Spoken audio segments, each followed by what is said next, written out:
আসসালামু আলাইকুম গাইস, কেমন আছেন সবাই? আপনাদের সাথে আজকে একটি বরিশালের ঐতিহ্যবাহী দুইটি পিঠা নিয়ে আসলাম। তা আমার চ্যানেলটি যে দেখছেন অবশ্যই লাইক, কমেন্ট অ্যান্ড সাবস্ক্রাইব করবেন, পাশে থাকবেন, প্রত্যেক দিন আমার ভিডিওগুলো দেখবেন। তো এখানে আমি তালের পিঠা বানানোর জন্য সব উপকরণগুলো নিয়ে নিয়েছি। তো এখানে আমি চালের গুঁড়া দিয়ে দিচ্ছি, ভিজা চালের গুঁড়া দিয়ে আমি পিঠা বানাবো। একটা বানাবো হচ্ছে তেলের পিঠা তাল দিয়ে, আর একটা বানাবো কলাই পাতায় দিয়ে। তা আপনারা দেখতে থাকেন আজকের ভিডিওটি। এখানে চালের গুঁড়ি নিয়েছি আমি, তার সাথে দিয়ে দেবো হলো আটা। তা আটা দিলে কিছুটা একটু সফট এবং ক্রিস্পি হয়, তাই দুইটা দিয়ে নিলাম আমি, আটা এবং চালের গুঁড়া। তো এখানে পরিমাণ মতন আমি চিনি দিয়ে দিচ্ছি। তো এখানে আমি চিনি দিয়ে দিচ্ছি।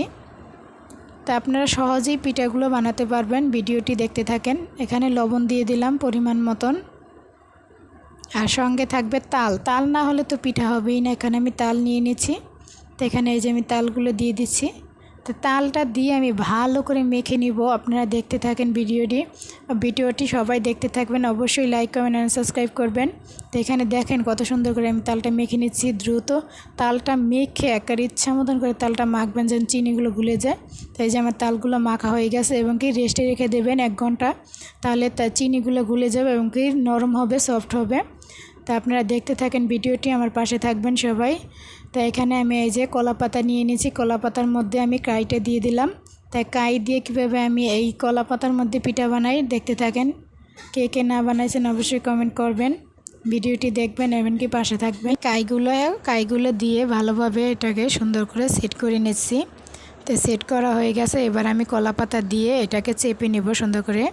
তো কলা পাতা দিয়ে চেপে রাখবো, কারণ চেপে না রাখলে তো হবে না, চেপে দিয়ে এই পিঠাটা হবে, মানে চাপা দিয়ে রাখবো। আরেক পাশ দিয়ে কলা পাতার মাঝখানে দিবেন, চাপা দিয়ে রাখবেন। এবার তাওয়াটা গরম করে নিছি, এর উপরে একটি কলা পাতা দিয়ে দিলাম, কারণ নাহলে ওই কলা পাতাটা পুড়ে যাবে তাড়াতাড়ি। এবার আমি এই যে কলা পাতা কিন্তু এটার ভিতরেই পিঠা, তো এর মধ্যে কিন্তু কাইটা দিয়ে নিছি। এই যে আমি এবার দিয়ে দিলাম। তো আমার ভাজা হয়ে গেছে, এই যে আপনাদের সাথে শেয়ার করতেছি।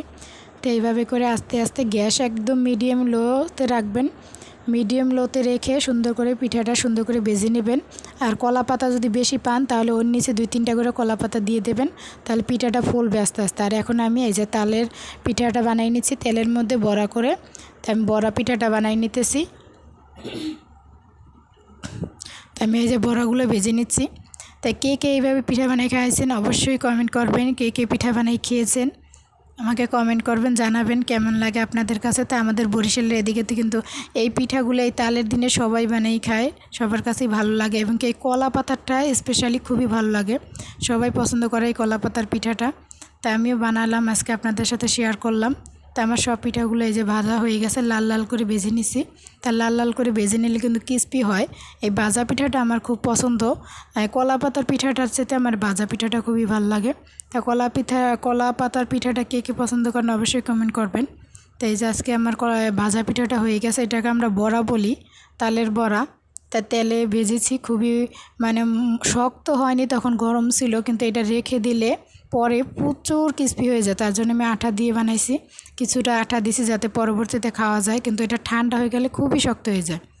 এখন তো একটু নরম দেখাইতেছে, কিন্তু একটু পরে এটা খুবই শক্ত হয়ে যাবে, কারণ চালের গুঁড়ি দিয়ে বানানো। আর এখানে এই যে তালের পিঠাটা, এখানে কলা পাতার পিঠাটা আপনাদের সাথে শেয়ার করি, দেখেন কত সুন্দর হয়েছে, এবং যে কলা পাতার দাগটা পুরো পিঠার মধ্যে লেগে গেছে এবং ক্রিস্পি হয়েছে, মানে দেখতে সুন্দর। কলা পাতার গ্রান পুরো তাল এবং কলা পাতার গ্রানে খুবই ভালো লাগছে পিঠাটা, কারণ কলা